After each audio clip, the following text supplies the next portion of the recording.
La MEADO, la maison de l'enfance d'André Dupont de Orodara, un véritable centre de formation et de réinsertion sociale pour enfants. En séjour à Orodara, une de nos équipes fait un clin d'œil à la structure. Un zoom sur la MEADO vous sera proposé tout à l'heure. La saison des pluies rime avec dégâts et désolation dans certaines parties du Burkina. Une situation vécue difficilement par les populations de Dédougou. Le calvaire des populations à suivre dans ce journal. Voilà pour le sommaire de ces 19h. Madame, Monsieur, bonsoir et merci de nous recevoir chez vous. Le traitement médiatique des attaques terroristes dans la ville de Ouagadougou par les quotidiens, objet de soutenance de master en communication politique. C'est l'impétrant Diadjari Kambari qui a présenté les résultats de ses recherches devant un jury le 21 août dernier. Le film de la soutenance avec Amadou Ilboudou et Bienvenue Tansa. Traitement médiatique des attaques terroristes, attention à ne pas faire l'apologie des forces du mal, c'est l'appel de Diadjari Kambari dans son mémoire de master en communication publique. 3 ans de recherche sur l'information donnée par l'observateur Palga et Sidoya sur les attaques terroristes. Je m'étais dit qu'il était important par rapport à l'actualité de faire un regard d'étude sur le thème. Les conclusions auxquelles je suis parvenu est que j'ai remarqué que les journalistes à ce niveau-là ont fait un travail professionnel. Avec les hypothèses que j'ai soulevées, j'ai pu les vérifier. Et la surmédiatisation du terrorisme est due au fait que les journalistes s'intéressent beaucoup à la question du traitement des attaques terroristes. 17 sur 20 avec mention très bien, le désormais diplômé de l'Institut africain des industries a convaincu le jury. Il appelle les journalistes à aller à la bonne source de l'information et à se documenter conséquemment. La maison de l'enfance d'André Dupont de Orodara MEADO, créée en 1956, accueille des enfants en situation de rue et de conflit avec la loi. Depuis sa création, l'établissement a contribué à la formation et à la réinsertion sociale de 10 000 enfants. Salifou Belem et Amandine Lalsaga. Abdoulaye Traoré, très attentif à un cas pratique de réparation de la suspension d'un véhicule. Dans cet atelier de mécanique auto, rien ne lui échappe. Abdoulaye est l'un des pensionnaires de la MEADO, la maison de l'enfance d'André Dupont de Orodara. Mon année scolaire, en tout cas, ça s'est bien passé. Parce que, en pratique, là, ça s'est passé bien. En théorie aussi, je me débrouillais un peu. Donc, au CQP aussi, je me suis débrouillé. Ça a marché. L'établissement accueille des apprenants externes et des pensionnaires internes repartis dans plusieurs ateliers. La coupe-couture, la menuiserie bois, la soudure et la maçonnerie. La maison de l'enfance André Dupont de Orodara a été créée le 13 février 1956 sur initiative de feu Monseigneur André Dupont, évêque du diocèse de Bobo. Dans un premier temps, elle fut mise sous la tutelle, n'est-ce pas, du ministère de l'Action sociale. À partir du 30 septembre 1998, elle fut érigée en établissement public, n'est-ce pas, de l'État à caractère administratif. La MEADO accueille des enfants et jeunes de 12 à 17 ans en difficulté sociale, familiale, comportementale et aussi des jeunes en conflit avec la loi.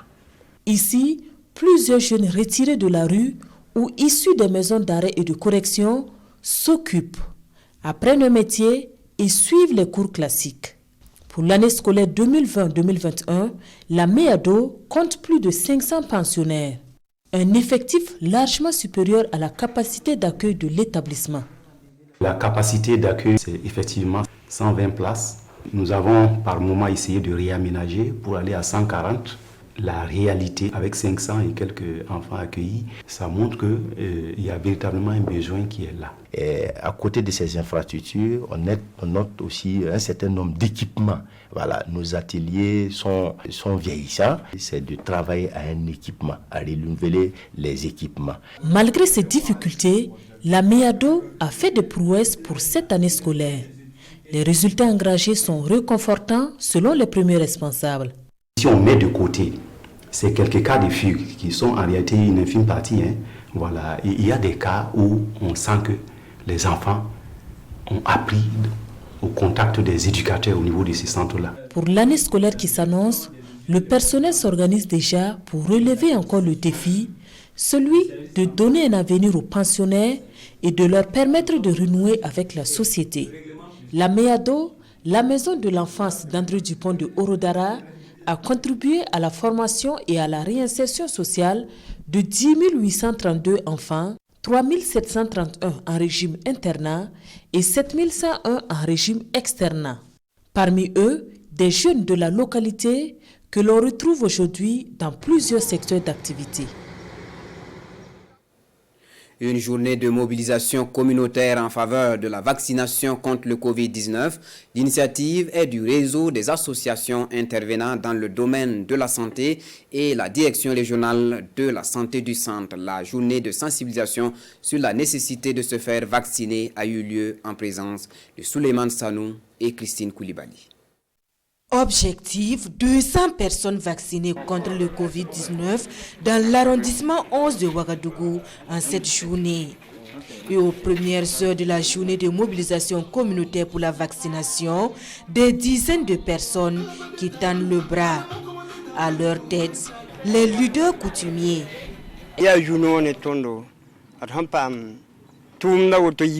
C'est une chance pour nous d'être vaccinés contre le Covid-19 ce matin. J'invite les populations à se faire vacciner car c'est pour préserver la santé de tout le monde.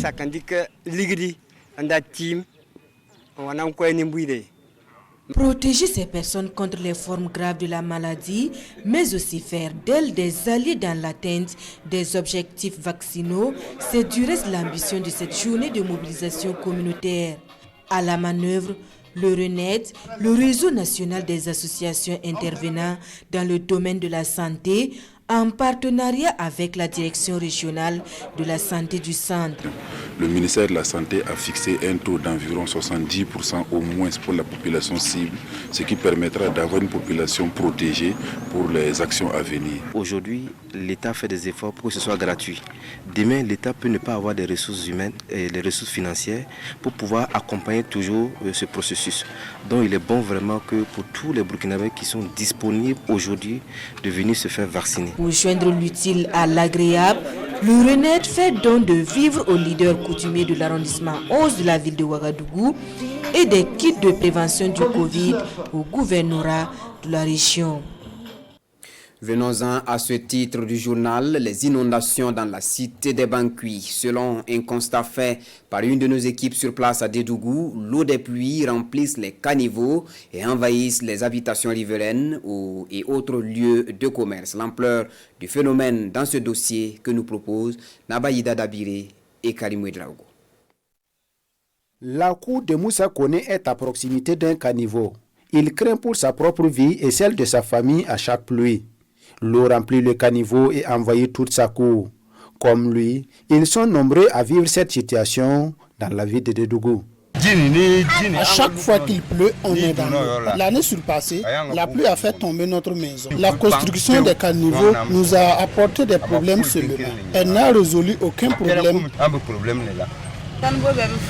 Quand il pleut, on ne voit même pas les caniveaux. L'eau entre dans la cuisine. On a souvent du mal à cuisiner. Quand l'eau dure avant de quitter les lieux, elle envoie des odeurs nauséabondes. Pour la population, depuis la réalisation de ces caniveaux, il y a des inondations dans certains quartiers.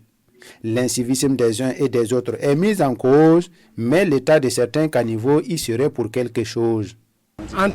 Les gens jettent souvent des ordures dans les caniveaux et cela empêche l'eau de couler. Mais il faut reconnaître que les caniveaux sont petits, donc ça ne suffit pas. Face aux critiques de la population, la mairie se défend. Pour elle, ces inondations sont dues entre autres à l'urbanisation et aux fortes précipitations. Dédougou, c'est une commune de plus de 123 000 habitants, ce qui crée des problèmes. Parce que ce qui n'était pas un problème il y a 10 ans, il y a 15 ans, aujourd'hui est un problème. Parce que les zones qui n'étaient pas prévues comme zones d'habitation aujourd'hui recueillent beaucoup de population. Reconnaissons aussi que la pluie dans la zone de Dédougou est très importante. L'État et ses partenaires ont pu réaliser plus d'une dizaine de kilomètres de caniveaux dans la ville de Dédougou. Et pour la mairie, l'entretien de ces infrastructures incombe aux bénéficiaires. Ça commence déjà par le curage des caniveaux. Nous avons fait le tour du marché de Dédougou. Les caniveaux qui ont été réalisés il y a une année seulement. Et nous constatons qu'il y a à plusieurs endroits, il y a de l'ensablement, il y a des jets d'ordures dans les caniveaux. Donc c'est interpeller les uns et les autres à prendre soin des caniveaux qui nous ont été offerts par les bailleurs de fonds. En plus de la réhabilitation des anciens caniveaux, la mairie, en collaboration avec ses partenaires, compte réaliser d'autres ouvrages de canalisation dans les quartiers n'ayant pas encore bénéficié. L'association des femmes engagées pour Christ AFEC met la femme à contribution dans la gestion des nouvelles technologies au sein des familles. Pour réussir, elle a réuni des dizaines de femmes d'horizons divers autour d'un camp pour réfléchir sur la question. La cérémonie d'ouverture a eu lieu le 23 août dernier en présence de Désiré Ilboudo et Jérôme Tendano. Ayons confiance en Christ.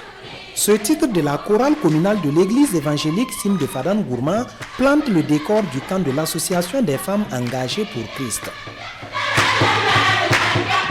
C'est un cadre de prière et de réflexion autour du rôle de la femme pour une utilisation judicieuse des nouvelles technologies dans la cellule familiale. Nous voulons vraiment qu'elle prenne conscience que la nouvelle technologie, elle est bonne, bien utilisée bien sûr, mais mal utilisée, elle devient vraiment un danger pour nous-mêmes et aussi pour notre progéniture. Se retrouver comme ça pour échanger autour d'un thème aussi poignant que celui de comment éduquer nos enfants dans cette nouvelle technologie qui est à la portée de tous est très important pour les femmes. Des mères pleinement conscientes de l'importance d'une telle initiative, prêtes à relever le défi de l'éducation aux technologies dans les familles. Que Dieu le donne les forces en tout temps pour qu'ils gagnent la force et la foi, nous inviter chaque fois de venir écouter la parole de Dieu pour aller partager avec nos enfants, nos maris. Je pense qu'avec tout ce que nous allons recevoir, nous allons pouvoir relever les défis liés vraiment à l'éducation des enfants face aux nouvelles technologies de notre siècle. Le camp de l'association des femmes engagées pour Christ, c'est aussi des opérations de dépistage gratuit du col de l'utérus, des hépatites, mais aussi de dons de sang pour sauver des vies. Voilà qui met fin à cette session d'information. La prochaine session, c'est dans 3 quarts d'heure avec Foussili Kindou.